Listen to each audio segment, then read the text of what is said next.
What's happening, y'all? Welcome inside the Fantasy Stock Exchange. Bush coming at you solo today to talk about my top 5 rookie sleepers, my top 5 late round values, my steals of rookie drafts, whatever you want to call it, for Dynasty Fantasy Football this coming season.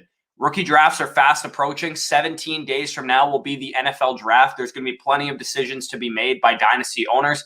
And in my opinion, the quickest way to get an edge in fantasy football and turn around a struggling Dynasty team is to hit big on late round picks. Antonio Gibson, Chase Claypool, both of these guys last year were third round rookie picks. James Robinson, a guy that was undrafted. Terry McLaurin the year before was a third round rookie pick.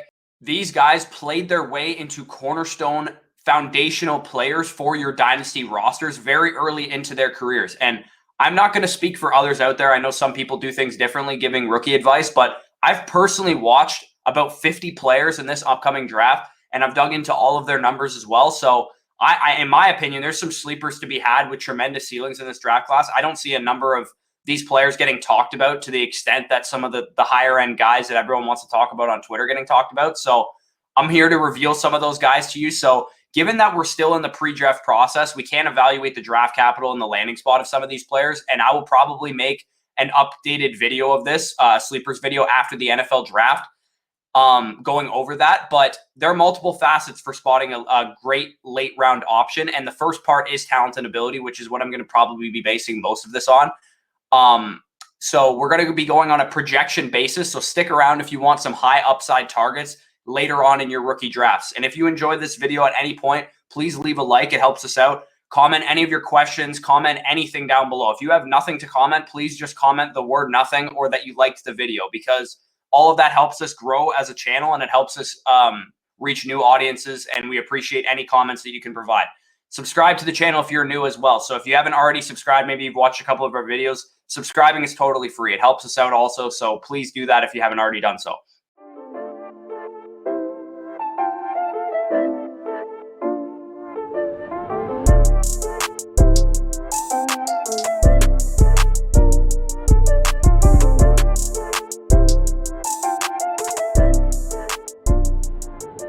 So in this video, we're going to touch on a number of positions. I'm not just sticking to running backs or wide receivers or whatever, but I'm not going to talk about any quarterbacks in this video just because I want to know where they go and I want to know how much draft capital they got to qualify as a sleeper. So Kellen Mond from Texas A&M and Davis Mills from Stanford are probably the two biggest sleepers, in my opinion, at the quarterback position. But you need to pay attention to where those guys get drafted, where they get picked in the actual NFL draft, and what team they get drafted to. If Kellen Mond, for example, goes to the Washington football team and sits behind Ryan Fitzpatrick, he's a guy that I'm going to be kind of interested in. And same goes for Davis Mills. If they go to a situation where there could be a starting quarterback with like second or third round draft capital, that's something to keep an eye on. But I probably won't talk about those guys until actually after the NFL draft. So the parameters we're going to use to set these sleepers, as I mentioned, these are not guys that you're going to pick in the first couple rounds of rookie drafts. These are sleepers. These are values. These are steals. To start, the players on this list will need to have both a one quarterback and a superflex rookie ADP of past pick 24 or later. So these are third or fourth round or fifth round rookie picks in a standard 12-team league. So I'm not going to be talking about Rondale Moore, Elijah Moore, or any guys that you guys have probably heard the names of. These are dudes that most of the casual players probably haven't heard of or haven't heard enough about. I use DLF, which is Dynasty League Football, for the ADP data. So if you're wondering why a guy like Elijah Moore or Michael Carter, who I'm very high on, are not on this list, it's because they're being picked in the second round. They're going too high to qualify. So the first guy up on this list is Tamorrion Terry. And you guys probably, if you've listened to the channel at all, know that I'm a fan of this guy. Wide receiver from FSU. His current ADP is wide receiver 17 or wide receiver 14 in Superflex. He's currently my wide receiver 8 in Dynasty. He's my rookie wide receiver 8. He's going at pick 35 and 33 off the board, respectively, in one quarterback in Superflex leagues, which that's basically a mid to late third round pick in rookie leagues. So I'm going to start going through each of these prospects. I'm going to talk about some background information, strengths, weaknesses, how they project, and kind of comparisons for each player. So just stick around with each of those. That's kind of the format I'm going to be going through. So we're going to start with background information for Tamorrion Terry. This was a 4-star recruit coming out of Georgia, and Tamorrion Terry did not waste any time at Florida State, recording 35 receptions for 744 yards at basically an astonishing 21.3 yards per reception in 2018 as a redshirt freshman. And he received the FSU offensive MVP at age 20 as a redshirt freshman. So he came in and right away made an impact. After his great rookie season or freshman season, Terry came back as a redshirt sophomore and went ballistic. He had 60 receptions for almost 1,200 yards and 9 touchdowns, averaging 58 yards per reception on the 9 touchdowns that he had. And if you guys remember from last year, the big problem with Cam Akers, who went to Florida State as well, was that they had a terrible offensive line in 2019. And what I find very impressive about Tamorrion Terry's game is the fact that he was a primary deep threat for an offense that had a terrible offensive line, and he was still very productive in that role. If he had come out in the 2020 draft, last year's draft, as a redshirt sophomore, this dude probably would have been a top 2 round lock in the NFL draft.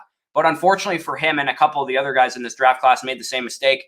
He came back, and it was basically a tale of 2 seasons for him in 2020. His great 2019 in the minds of fantasy players and maybe in NFL draft scouts was overshadowed by an injury-riddled 2020 campaign where he only made 4 starts and was forced to opt out of the rest of the season to undergo knee surgery. And another thing that I noticed with Terry when I was watching his film is that he was used completely differently. He wasn't used the way that he was used in 2019 and 18, where he was a deep threat. He was an outside guy. He was the guy that was getting all the targets deep down the field. He was used in like a possession-style role, similar to someone like Rashad Bateman this year. I don't know why they used him like that. Maybe it was a result of the injury. I'm not sure, but regardless, I think the 2019 Tamorrion Terry still exists. I think he's still a projection to the NFL, and I don't think that guy is gone, and we're left with the 2020 version. So we're going to start with the strengths of Tamorrion Terry's game. And unlike half of this draft class, Tamorrion Terry's strength starts with his size. Pre-pro day, he was listed at 6'4", 215 pounds. He came in officially at 6'3", 207. And that's tremendous size for an X-receiver deep threat in the NFL. And Tamorrion Terry uses all of his size. He is very good at using his frame and overpowering defenders. He's also got that athleticism that we look for to pair with his size. He ran a 4.44 at his pro day, and people are pretending like that's a terrible time for him, but that's a weight-adjusted speed score of 106. And that's nothing to sneeze at, especially for a guy coming off of a knee surgery that he might not be fully healthy still. So he might have had a little bit more juice in his system and he wasn't able to run a bit faster than that. But you can see his athletic scores on the screen right now. They weren't overwhelmingly good, especially in the agility areas, but they were definitely adequate, especially for the size that this guy has. We can't really compare his short shuttle and 3-cone drills to someone like Rondale Moore, who's like 5'7", 180 pounds. So for his size, I think he actually performed pretty well. The only thing that I was kind of disappointed with was his vertical jump, but on the field, you could see where he excels. He excels in the downfield game, which is basically evidenced by the fact that he had 19.8 yards per reception in 2019, 21.3 in 2018, which is only behind Jamar Chase and De'Ami Brown in this draft class. He has the feet and the hands to get off of press coverage with the size that he boasts, and he does this with ease too. And as a primary deep threat and outside receiver, he got a lot of experience playing against tight coverage, press coverage, and bump and run. So unlike a guy like Kadarius Toney or Rondale Moore, you have no questions about his ability to beat press coverage on the outside as a true X receiver, as a true Y receiver. He has good, not great hands, I would say. 7 drops over the last 2 seasons, but he does especially well in contested situations where he's able to exhibit his great body control and physicality, which basically translates to downfield, go up and get it situations, and in the red zone. For a big downfield target, I think Tamorrion Terry was absolutely excellent after the catch. And that's something I didn't expect to see from him when I was watching him at first. I was like, oh, this guy's probably really stiff. He can't really move in space. But he averaged 10.4 yards after catch per reception in 2019, which was second only to Dwayne Eskridge in this class. And Dwayne Eskridge had less than 50 targets. So if you go more than 50 targets, that was the best in this class in terms of yards after catch per reception. And again, we're talking about a guy who's 6'3", about 210 pounds. So that's a very impressive number to me. The fact that he was averaging more yards after catch per reception than shifty slot guys like Rondale Moore, Kadarius Toney, and Elijah Moore. So that's an area of his game that I don't think is talked about very much. And it's an area of his game that is going to translate to the NFL, and it leads to high fantasy production as well. He wasn't asked to contribute in this way in 2020, as I mentioned, but it is definitely something he can do. And he looked very natural with the ball in his hands in open space, despite his size. He's very tough and physical all around, whether at the catch point, after the catch, or run blocking. And then on paper, he has good analytics too. A lot of analytics guys, I'm not really sure why they're not talking about him more, but his BMI is good. Obviously, 6'3", 207 pounds. Speed score over 105, which is definitely in the like 70+ percentile. College dominator, 71st percentile. He was very productive his first 2 years in college. And then his breakout age is over the 50th percentile, 20.5. But he was a redshirt freshman when he broke out. So he's a little bit older as a redshirt freshman, but he was a redshirt freshman when he broke out. So analytically, in my opinion, he checks all the boxes from that perspective. Now, his weaknesses, I've kind of documented some of them. He's a little bit older. He's 23 years old currently, will be 23 and a half as a rookie. And then obviously health, he dealt with nagging knee injuries this year and he had surgery in October. I would say as a general rule, his draft capital should be indicative of what his health is. And medicals are usually flagged by teams if someone has bad medicals. So if you see Tamorrion Terry go in the 2nd or 3rd round, his medicals are probably fine. But if he slips to like the 5th, 6th, 7th round, like, for example, like Kelvin Harmon did a couple of years ago, that's probably when you're looking at a situation that this guy's medicals got flagged and teams are looking at him as like a dart throw type of pick in the NFL draft. And then his other weaknesses on tape, I would say hands were definitely a weakness for him. And then route refining, some of the nuance to the position, he could definitely use some work with as well. And then productiveness, obviously he had a down production season this year due to the injury and due to the COVID situation and all that kind of stuff. So that's kind of an overview of Terry as a player.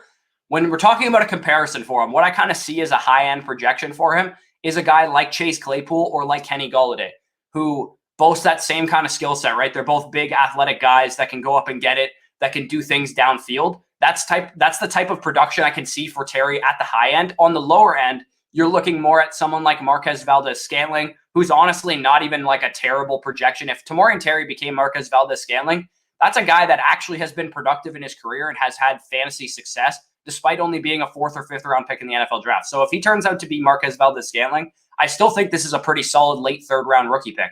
But the high end, obviously, is what you're chasing with Chase Claypool and Kenny Golladay. And I do think he has that kind of potential. So what he means for fantasy, and basically this is the root of all this, as this is a fantasy YouTube channel. I'm not an NFL draft scout. The theme for all the guys on this list, but especially Tamorrion Terry, is high upside. On the surface, when you just look at his game as a whole, if you don't nitpick him like crazy and nitpick everything about his film, he has the size, he has the speed, he has the athleticism, and he has the production that are the core traits of what you want out of a draft prospect at receiver in general, that I am willing to take swings on as a mid to late 3rd rounder. Hell, I'll even take him early in the 3rd to secure him for sure, because I really believe in this guy. I believe in the ceiling that he has. And we're talking about a 3rd round rookie pick, right? This is not a pick that is going to bite me in the ass if I miss on it. So I'm going to swing for upside. I'm not going to go for a guy like Tutu Atwell, who's 5'5" and like 155 pounds, who pretty much has no fantasy upside. His draft capital, as always, for every position, but especially for Tamorrion Terry, will be important, as will be his landing spot. Hopefully, he can get top 100 draft capital somewhere in the 2nd or 3rd round, maybe 4th round at worst, for a team that is in need of a deep threat option, and preferably maybe with someone who already has a prototypical number 1 receiver already on their team. So, in my opinion, teams that fit that kind of description are the Tennessee Titans, the Arizona Cardinals, the Cincinnati Bengals, and the Indianapolis Colts. I think all those teams would be great spots for Terry to land, with Tennessee probably being the best, given that you have A.J. Brown on the other side. You're not forced to be the number 1 receiver at any point in your career because A.J. Brown is just a stud. So I would keep an eye out for Tamorrion Terry. His ceiling, as I mentioned, is similar to a guy like Kenny Golladay or Chase Claypool, both of whom were day 2 draft picks in the NFL draft, 2nd and 3rd round respectively. And in terms of fantasy, they were 3rd round rookie picks as well, just like Tamorrion Terry probably will be as well. So definitely keep an eye on him. He has the ceiling that those guys have. Now let's move on to the next guy. And if you are in need of running backs, which most people in Dynasty leagues are, because there's like 20 good ones in the entire NFL, the position's scarce. Those in need of running backs, please pay attention to the next 2 guys, because they could make or break a roster. If you are able to hit on one of these 2 guys, if one of these 2 guys does hit, these guys could be cornerstone players for you at a very, very cheap cost for the running back position, what you normally have to pay for the running back position. So the guy we're going to get into first is Khalil Herbert, running back from Virginia Tech. And in terms of an ADP, this guy is going off the board as RB12 in both 1 quarterback and Superflex leagues. In 1 quarterback leagues, he's going off the board as the 37th overall player and the 39th overall player in Superflex. So we're talking about an early 4th round. All right, so some background information on Khalil Herbert. Despite a very explosive skill set and production when he got his opportunities at Kansas, Khalil Herbert was never fully able to gain control of that backfield in his 4 years at Kansas. He was typically just that guy who flashed on film, but was never able to garner much volume during this time. And Herbert was a relative unknown to the draft community until his transfer to Virginia Tech this season. He transfers to Virginia Tech as a senior running back and records a career high in basically every measure. 155 carries, nearly 1,200 rushing yards, 8 touchdowns, 10 catches for 179, and 1 touchdown through the air. He was very productive this season, but what you have to wonder with a guy like Khalil Herbert, was his breakout a matter of finally getting the opportunity, or was it the fact that he was a 22-year-old running back in college with a lot of college experience beating up on younger competition? Regardless, nothing you can, if you want to put that kind of asterisk around his tape is good, surprisingly good in my opinion. When you watch this guy play, you can't deny that he's actually a good player. And whether it was because he was a better or an older prospect or not, he was a good player in 2020. I've called him Travis Etienne light for a reason. I think what he does well is very similar to what Travis Etienne does well. So let's get into his strengths. Basically, his explosiveness it's his calling card. It's much like Travis Etienne. He bursts through the line of scrimmage with speed and decisiveness. Very much a one-cut-and-go runner that would thrive in a wide zone scheme like San Francisco. He had a breakaway run rate of 15-plus yards, basically, of 12%. So this is a guy that's able to break off those chunk plays, which was number 5 in this class. And also, another thing to look at with late-round running backs is what kind of upside do they have? Do they have the workhorse size and athleticism?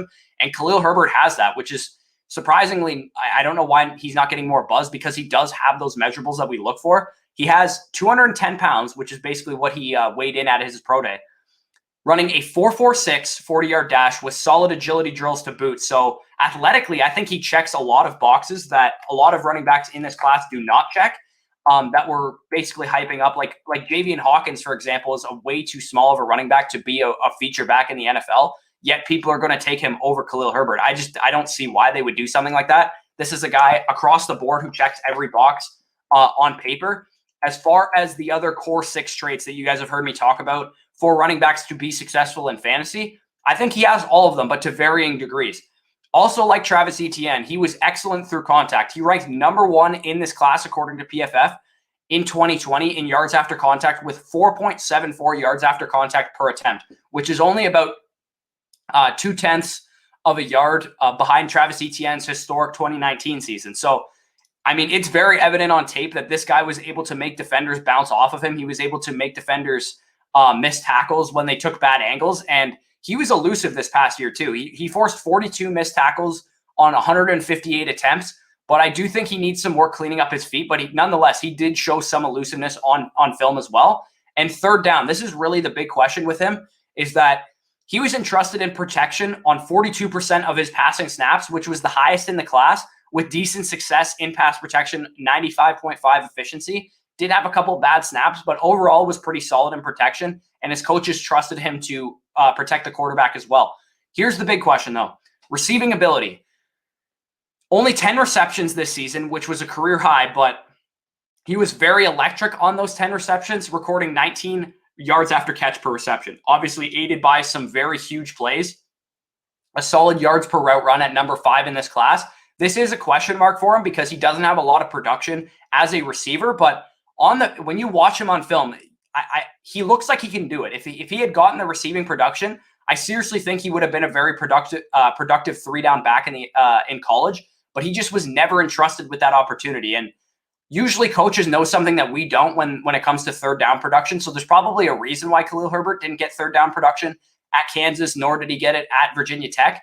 But I think he can do it. And if an NFL coach can coach him up in whatever area he's lacking in, I do think he can be a productive third down back or 3-down back in the NFL. So when we get into his weaknesses, obviously this is a 4th-round rookie pick for a reason. He's not a complete prospect, but age is not ideal for a running back, especially considering he wasn't overly productive until this season. At Kansas, he had very 100 carry type of seasons where he was productive, averaged a high yards per carry, but he never was entrusted with a full workload until this season. And obviously he was very productive this season, but he was 22 years old, will be 23 years old as a rookie. What in terms of on film, he doesn't run with a lot of patience and nuance, much like Travis Etienne, but I think to a worse degree. A lot of the hate on Travis Etienne is that he doesn't run with a lot of patience. He doesn't run with a lot of nuance. He's a one cut and go runner. I think that's very true about Khalil Herbert, but actually much more true than I think it is about Travis Etienne. I think people are a little hard on Etienne from that perspective. I think what they're saying about Etienne applies to Khalil Herbert, so that's a risk in itself. Lack of receiving production, like I said, is definitely a weakness for him. And then I think in general, he's very much a projection. The framework is there to become a productive feature back in the NFL, but it needs refining. Aaron Jones was a 4th-round pick in the NFL draft and ended up becoming a feature back with what I would say is a similar skill set to what Khalil Herbert has. So keep an eye on that with Aaron Jones as the absolute ceiling for this guy. I honestly don't even think he has that kind of ceiling, but on the high end, what I think this guy can be in the NFL, and this is a 4th-round rookie pick, is I think this guy can be Marlon Mack. I think he can be Raheem Mostert, someone of this kind of nature that can be a productive RB3 for your dynasty team, maybe even an RB2 in a great situation, because this guy has the requisite size. He has the requisite speed. He has the core 6 receiving or running back traits to some extent as a running back prospect. So keep an eye on Khalil Herbert. The low end, maybe more like a Kerryon Johnson, who hasn't really been the most productive fantasy back, but he does play for the Detroit Lions, so I'll cut him a bit of slack. What I would say he means for fantasy is he's a long shot to become a feature back in the NFL, but there's like a 20% chance that he could actually do it, in my opinion. The framework is there. At the very least, Khalil Herbert, I think, can be a valuable committee back in the NFL. Maybe he has some handcuff potential or something like that. Hopefully, draft capital for Khalil Herbert can be in the 3rd or 4th round range, and he gets the draft capital, which is indicative enough of having a real opportunity to compete for a feature workload in the NFL. Any wide zone scheme would be a great fit for this guy. Atlanta, San Francisco, the New York Jets, all are teams with a starter opening currently that could use this guy in a scheme that would fit him well. And I think if these guys don't draft a running back early, like the Atlantas, the San Francisco, New York Jets, if they pick this guy in the 3rd, 4th round and they're like, hey, especially the Jets with a team that's not looking to compete this year, maybe they just want to get a young guy some opportunity, I definitely would love the fit of Khalil Herbert to the Jets as their primary back in tandem, probably with a veteran. The next guy we have on this list is Elijah Mitchell, running back from Louisiana Lafayette. ADP of RB14 in a 1 quarterback, also RB14 in a super flex. Overall, we're looking at the 40th overall pick in 1 quarterback, 42 in super flex. So we're talking about a guy with early 4th round ADP, might be more of a late 3rd round now that after his athletic testing, basically where he just completely showed out. But the background on Elijah Mitchell, basically what we're looking at is a 2-star recruit whose only offer was from the Raging Cajuns in the Sun Belt Conference, where Elijah Mitchell was able to carve out a very impressive collegiate career, especially considering he competed with 7th rounder Raymond Calais of the Bucs last year and current NFL draft prospect Trey Ragas in his collegiate career. So this is a guy, despite playing for a small school, was actually dealing with some NFL competition in his own backfield. So despite this, he has had a very productive last 3 seasons, recording 985 yards, 16 touchdowns in 2018, over 1,100 yards and 17 touchdowns in 2019, and then 878 yards, 8 touchdowns in only 10 games this season. So he's a flashy name right now among fantasy circles, especially after showing well at both the Senior Bowl and proceeding to blow up his pro day. So this is a guy that is more on the radar, I would say, than a lot of the other guys on this list.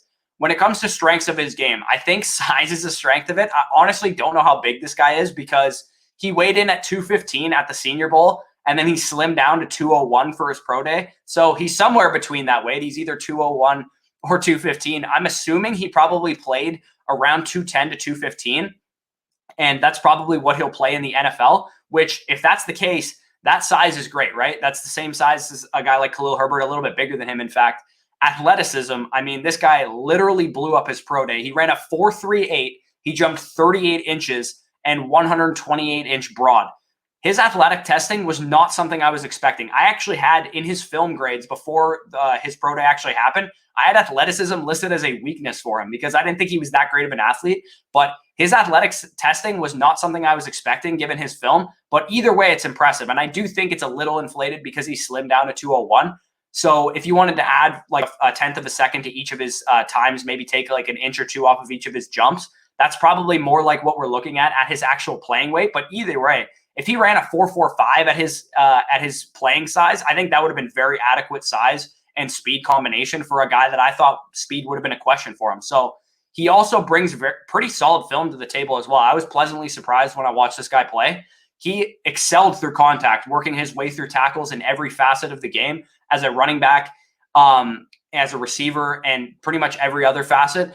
He was tough to bring down in open space, which is something that I really liked about his game. He showed those core traits of being a running back that coaches love, the vision, the patience, as well as the physicality that really sets the tone for a rushing offense. He showed those traits that coaches are really going to like, who I've dogged on those traits a lot because you can't really evaluate them, but vision, patience, physicality, all those things contribute to being a good running back in the NFL, whether I like it or not. He had some wiggle to his game as well. He also ranked 7th in this class with a PFF elusive rating over 120 this past season and an avoided tackle rate of 30% per attempt. So this is a guy that wasn't just a stiff physical bruiser. He was actually able to make people miss as well. I also think an underrated part of his game was the fact that this guy had soft hands, man. He was able to contribute a 20 reception season to the Cajuns this past year. And he looks natural catching the ball and ranks top 8 in this class in yards per route run. So this is a guy that does offer more production, more receiving ability than Khalil Herbert. Currently, Elijah Mitchell is my RB7 and Khalil Herbert is my RB8. And the main distinction between the two guys is obviously the fact that Elijah Mitchell was productive for multiple years and the fact that he has better receiving output than Khalil Herbert. I actually think Khalil Herbert probably has higher upside than Elijah Mitchell, but the weaknesses are undeniable for Herbert. So that's why I have him at 8 and Mitchell at 7. But the weaknesses for Elijah Mitchell, he's not a perfect prospect either. It's a reason he's going in the 4th round, late 3rd round as well. The Sun Belt competition is obviously a concern for him because he did play in a Sun Belt conference on the Louisiana Lafayette Ragin' Cajuns, but he did post over 100 yards from scrimmage against Alabama in 2018, which is obviously a very respectable team. And he split the backfield with Trey Regis and Ray Calais in his career and never had more than 190 carries. So that's obviously a weakness for him because he never carried an entire workload, despite competing with some. I would say he's a better prospect than both of those guys, but they were still NFL prospects. So the coaching staff probably wanted to mix them into the offense and whatnot. But it is a concern knowing that he never had like a 250 carry season or anything like that. But nonetheless, he has probably pretty low tread on his tires as a result. Pass protection. Here's the biggest weakness of his game from a film perspective. He recorded the lowest pass blocking efficiency in this class at 92.5, which is probably why he didn't contribute as much on 3rd down as he probably was capable of doing, given his receiving skill set. And it was probably the reason that Trey Regis and Ray Calais were involved more than they probably should have been as well. On the high end, I think this guy can beat Carlos Hyde. And that might be a kind of a gross comparison to some of you, but if you remember, Carlos Hyde a number of years ago was actually a great fantasy option. When he was in San Francisco, he was like a borderline RB1, like back-to-back seasons. So when I call him Carlos Hyde, I'm not insulting him. I actually think it's a compliment because Carlos Hyde, if Elijah Mitchell turned into Carlos Hyde, you're getting a guy that has been a borderline RB1 like multiple times in his career and has been an RB2 a couple times as well. So if people got that out of Elijah Mitchell, I think they'd be very, very happy with that 3rd, 4th round pick that they used on him. And then on the lower end, I think he's more like a Damian Williams too. So I see a very high floor for this guy. I think he's a good player. I think he's going to have a long career in the NFL. And I think if you're looking for someone who's just going to be on your dynasty roster a while, this is the type of guy that I would go after because I think he's less likely to bust than a guy like Khalil Herbert. Khalil Herbert could absolutely wash out of the league in a couple of years, or he could blow up the league in a couple of years.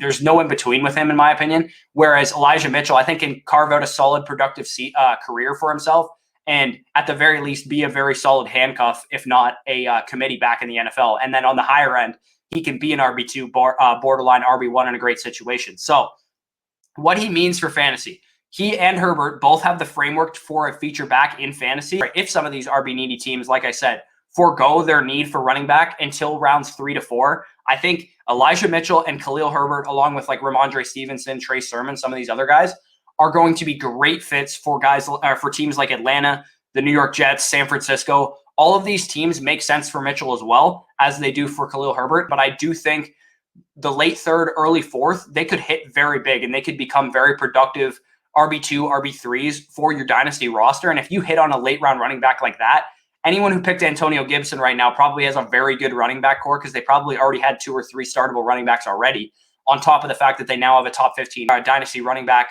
that they got in the 3rd round last year. So pay attention to those two guys, especially if you are in need of running backs, because I'm probably going to own both of those guys in every single league that I'm in, because the third and fourth round, man, like if you miss on those picks, it's no big deal. And if you hit on those picks, it is a big deal. So keep that in mind with third and fourth round picks. 2, the next guy that we're going to be talking about, the next sleeper that we're going to be talking about, I'm going to the tight end position because tight ends are overshadowed in fantasy and they're still important. Hunter Long, tight end from Boston College, is a guy that I am very, very high on compared to a lot of people. His ADP is currently tight end 4 in both one quarterback and superflex leagues. Overall, he's going at pick 43 and 41. So we're talking about a mid-4th round pick. This is a guy that you can get with maybe the last pick in your rookie draft. He's probably going to go towards the end of your rookie drafts, despite being a great prospect, in my opinion. When you get into background information for this guy, most tight ends, when you look at college tight ends, are big-time projections because we usually only see like 2 or 3 targets a game for these guys. But that's not the case with Hunter Long. Hunter Long was a very productive tight end in college. He came in as a 3-star recruit, and after a modest freshman season, Hunter Long proceeded to have a 509-yard sophomore season, averaging 18.2 yards per reception, and he only had 2 touchdowns. But then he proceeded this year to lead the country in targets and receptions ahead of Kyle Pitts with 91 and 57 respectively this past season, posting 685 yards and 5 touchdowns. So this type of production in a Power 5 conference will get him drafted in the top 3 rounds of the NFL draft. This dude is a lock for day 2 draft capital because of that production that he has. When you get into his strengths, production, as I just mentioned, is a big-time strength for Hunter Long's game. He was a feature part of his offense, which isn't a requirement for a tight end prospect necessarily, but it is very nice to see when someone can do it, because ideally when you want a tight end in fantasy, you want him to be a feature part of their NFL offense. And the fact that Hunter Long was able to do that in college speaks volumes about his ability to do that in the NFL. And then also another part of tight end upside is size and athletic ability. For some positions, like wide receiver, for example, size and athletic ability isn't necessarily indicative of fantasy success. But for the tight end position, it is absolutely indicative of fantasy success. Prototypical size for Hunter Long, 6'5", 254 pounds. He ran a 4.65 officially, which is a weight-adjusted speed score in the 85th percentile, comparable to Mark Andrews, which is the same percentile he ranked in. His jumps were solid. Agility drills, not as much, but I mean, I don't know. The biggest knock I see on Hunter Long from NFL draft scouts is athleticism. I don't really know why they say he's not a good athlete, because in terms of the actual athletic traits that translate to being a productive tight end in the NFL, he has them. So I'm not really sure why they dog on his athleticism. And then when you look at his film traits, he has great hands, good hands, I would say. Only a few drops over his 2 years. With the amount of production that he had, only having a few drops is definitely impressive. I would say his hands were definitely an asset too. If you watch his film, you can see him hold on through tough contact numerous times on film. And yards after catch ability wasn't on display as much in 2020, but he does have the ability. It's very evident in his film in 2019, as he averaged 11 yards after catch per reception, which would have been the best in this class this year. Even if you average both years together, his 2020 number and his 2019 number, it's still better than Kyle Pitts' number. So pretty comparable on a reception basis and a target basis to Kyle Pitts in terms of production. Obviously, Kyle Pitts is just a freak of nature, so I'm not going to compare him from a athleticism standpoint or a nuance standpoint. But when you look at his production, it's actually pretty comparable. Separation, also a big part of Hunter Long's game. I thought it was very easy for him to create separation due to his long athletic ability and his physicality and his size. I think he's a big plus in run blocking as well. I think he has a pretty complete game in general, which for tight ends outside of Kyle Pitts in this draft is not very much talked about outside of Freiermuth having a complete game. I actually think upside-wise, Hunter Long just blows him out of the water in terms of upside to Pat Freiermuth. So that's why he's actually currently my tight end too. Hunter Long over Pat Freiermuth and Brevin Jordan. But when we get into weaknesses of his game, I think Hunter Long needs some refinement as a pass blocker. PFF grades weren't great in this area, and this will probably be a big hurdle for him at the next level and require him to maybe take a year or two to develop. But that's not a problem for me because most tight ends do take a year or two to develop. There's not very often that a tight end comes into the league right away and is a very productive player. We even saw it with TJ Hawkinson. It took him a year to get acclimated to the NFL game and develop into a top 10 fantasy tight end after his rookie season. So versatility, I would say, is not necessarily a strength of his game either, because he played mostly in line at Boston College. 30% of the time he was in the slot, so not a high amount of time, but he had good production when he was there and was rarely asked to do anything down the field. So any versatility I could expect for Long at the next level would be more of a projection, which is fine, because I think with his athletic profile, with the productiveness he did show in the deep game and in the slot, I think he can do it. He just wasn't asked to do it. So it's more of a projection, which is fine, but it is kind of a weakness of his game because we didn't see it done in college. Overall, I would say he's somewhat raw of a player, and he will take a year or two of development. But as I mentioned, most tight ends do take a year or two of development. So when you look at the high-end projection for a guy like this, I think the very easy projection, because they have the same first name, is Hunter Henry. I think that's his high-end type of projection. Austin Hooper, Hunter Henry is the type of guy that I see when I watch Hunter Long. And then the low end is more of a guy like Cameron Brate, maybe. But I think even if you get a guy like Cameron Brate out of a fourth-round rookie pick, I think you'd be happy with that investment. And if you get a Hunter Henry or an Austin Hooper with that kind of pick, you're going to be over the moon with that kind of investment, because that's a guy that you can start every week as a tight end, a low end or mid tight end one. And if that's what Hunter Long turns into, you're going to be very happy with that pick. So what he means for fantasy, I think the very, very high end is a guy like Mark Andrews, who emerged as a third-round tight end in year 2 for the Ravens. I believe Long actually does have this type of upside based on his athletic profile and his ability to produce in college.